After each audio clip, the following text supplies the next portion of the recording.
નવાણું. જો સ્વચ્છતા અને અસ્વચ્છતા.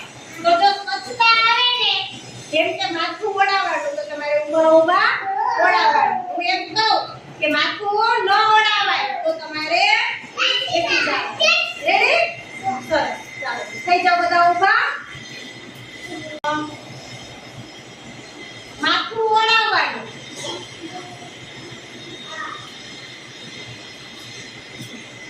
હાથ ધોવાના.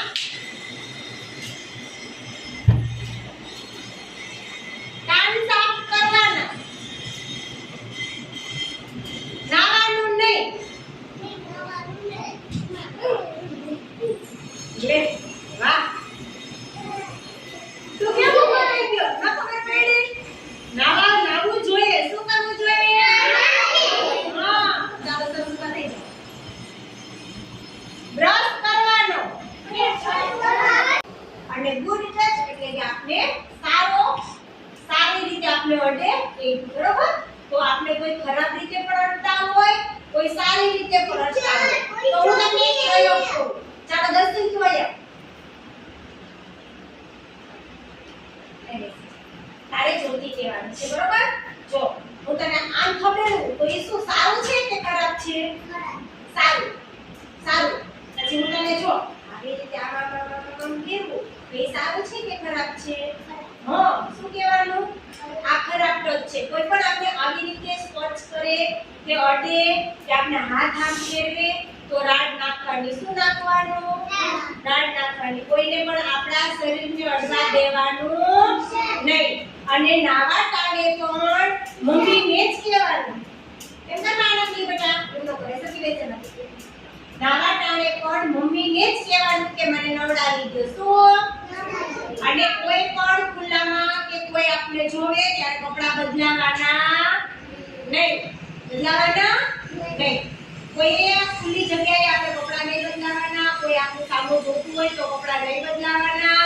અને કોઈ પણ આપણે ખરાબ રીતે અડે ને તો પણ રાડ નાખવાની. શું? હા, અને મમ્મી પપ્પા સિવાય આપણા શરીરને કોઈ અડવા દેવાનું નહીં. પછી અજાણ્યા વ્યક્તિ આવે ને તમને એમ કે આયા બેટા હું તને ચોકલેટ આપું, બિસ્કિટ આપું તો લેવા જવાનું કે નહીં? શું કામ નહીં? એ અજાણી છે. શું છે? જાણીતું નથી. એટલે આપણે કોઈ પર વિશ્વાસ કરવાનો નહીં. હા, આની અંદર તો ઓળખાડી દેજો. પછી કોઈ આપણે જો મારા સામું જો જો કોઈ આપણે આમ વાલ કરે ને તો મમ્મી પપ્પા સિવાય કરવા નહીં દેવાનો. કોઈએ ના પાડી દેવાની. શું કરી દેવાનું? પછી આપણે કાલ ગાલે આમ કરે ને કોઈ પણ તો પણ ના પાડવાની. શું? નહીં. કોઈએ અડવાનું નહીં. મમ્મી સિવાય કે મમ્મી અને પપ્પા બે સિવાય કોઈને વાલ કરવા દેવાનો નહીં. આપણા શરીરને કોઈ અડવું જોઈએ. શું કામ નહીં? કારણ કે કોઈ આપણા શરીર છે, આપણો વિશ્વાસ છે, ભગવાને આપેલી અમૂલ્ય ભેટ છે, એટલે આપને કોઈ એવું કરવા દેવાનું નથી.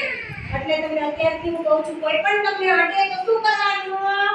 રાડ નાખવાની. શું કરવાનું?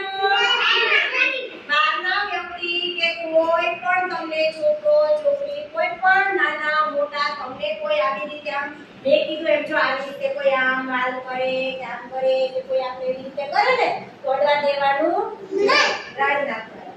અને મમ્મી અને પપ્પા જે તમને વાલ કરે તો એને કરવા દેવાનું.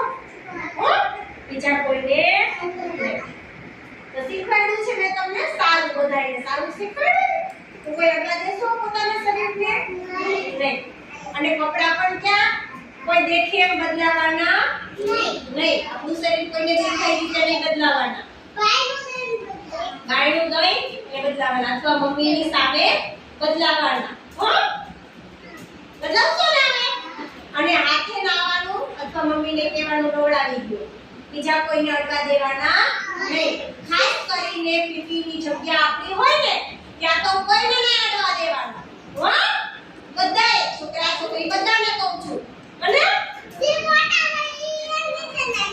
મોટા હોય એની રીતે મમ્મી